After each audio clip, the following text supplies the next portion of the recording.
Hey everyone, welcome back to my channel. Today we're going to talk about planets in your different houses of your horoscope and what do the planets mean. Okay, so first I would like to explain to you what a Vedic astrology chart is like. Okay, you can get your chart pulled up from any of the reputed websites and then watch my videos on what all the houses represent. Okay, once you understand what all the houses represent, then you can watch this video on what all the planets represent. I'm going to have this video in different series also. So today we're going to talk about one planet, and in next video another planet. But we're going to talk about the qualities, the characteristics of the planets, what they do when they're sitting in different houses, etc. But I want to give you a little bit of a basic overview again, if you haven't watched the other video. This is your Vedic astrology chart. It represents 12 houses in your horoscope. You can pull your horoscope on any of the popular websites, good websites, and then once you pull up your horoscope, now you can see the planets that are sitting in your horoscope. This is how the houses, this will always be your house 1, and then this will always be your house 2. This will always be your house 3, and so on. So in your chart, you will not see the Roman numerals. You'll only see the regular numbers. You will not see these numbers. They will be different. This is a Kalpurush Kundali, which means the first house is the first lord, and then so on.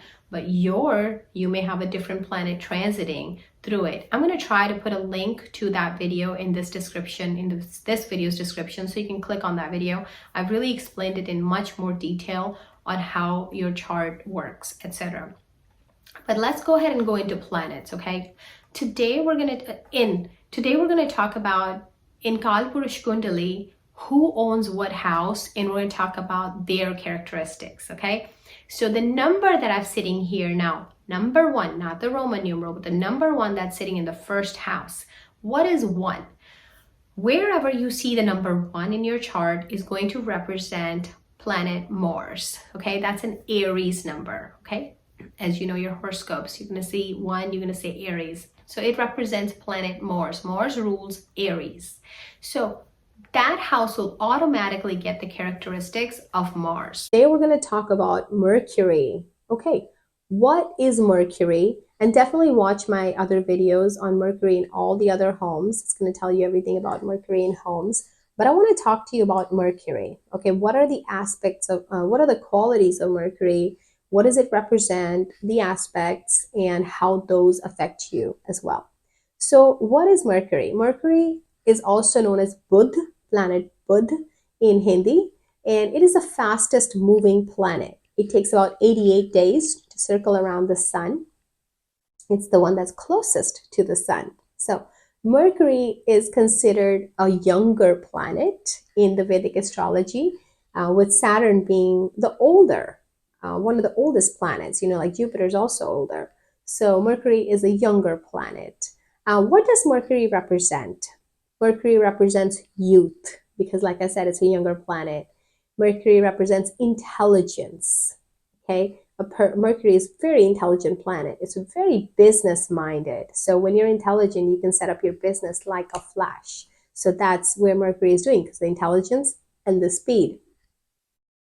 Mercury also represents your speech, how well you speak, what do you speak, how good is your throat.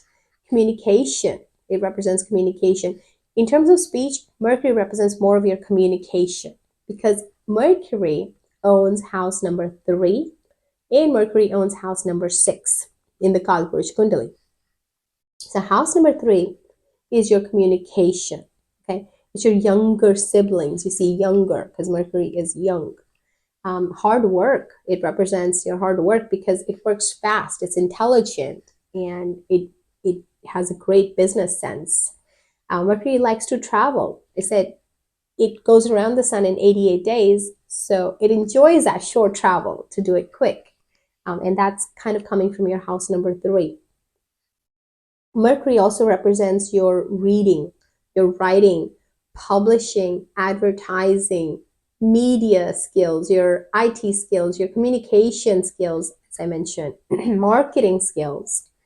Mercury represents your friends, because the third house represents your friends, your childhood friends. Mercury is young, children.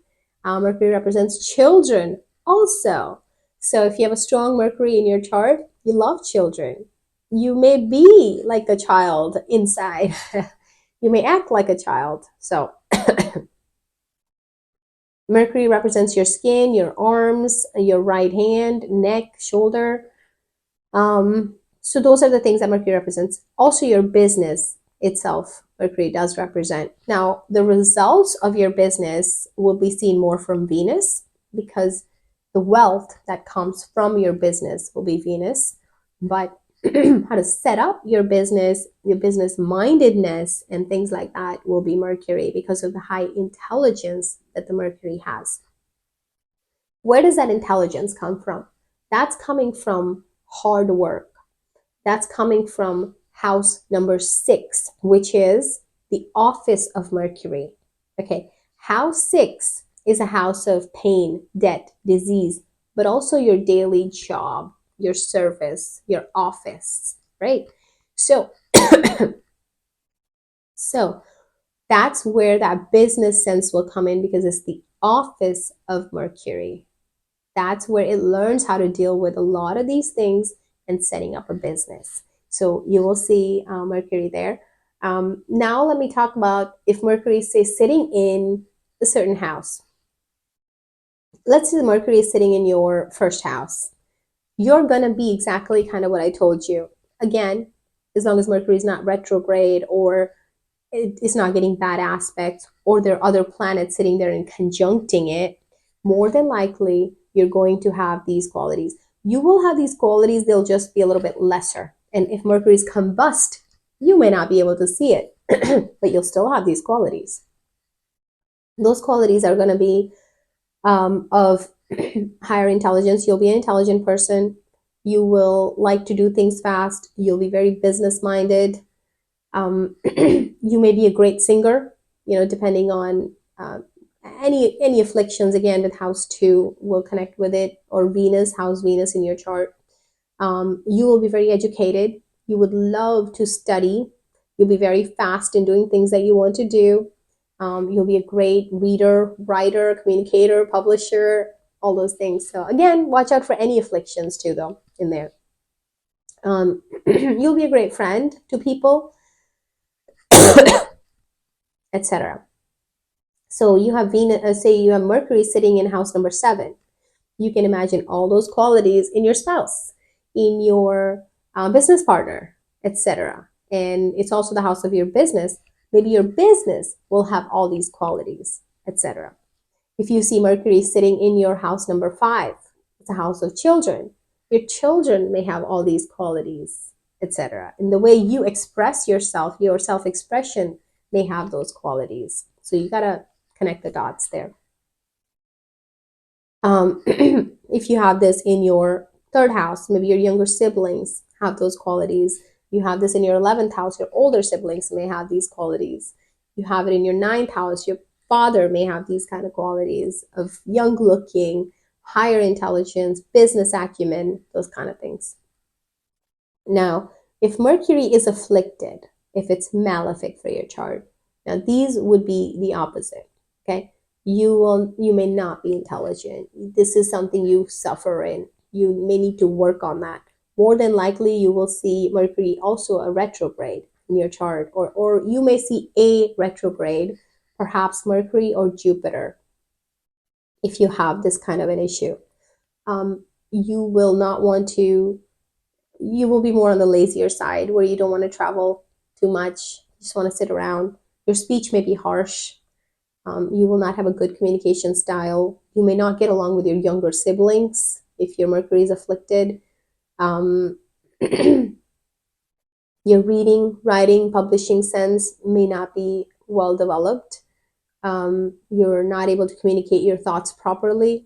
So those are the things that you will see when Mercury is afflicted. Your intelligence gets afflicted. It's very interesting how we see so many charts and you see a bad Mercury affliction, and it's just the charts are doing that. You're bringing it from your past life. But if you can fix it somehow in this life, and do the right things, life could be so much better at the end of the day, at the end of the life.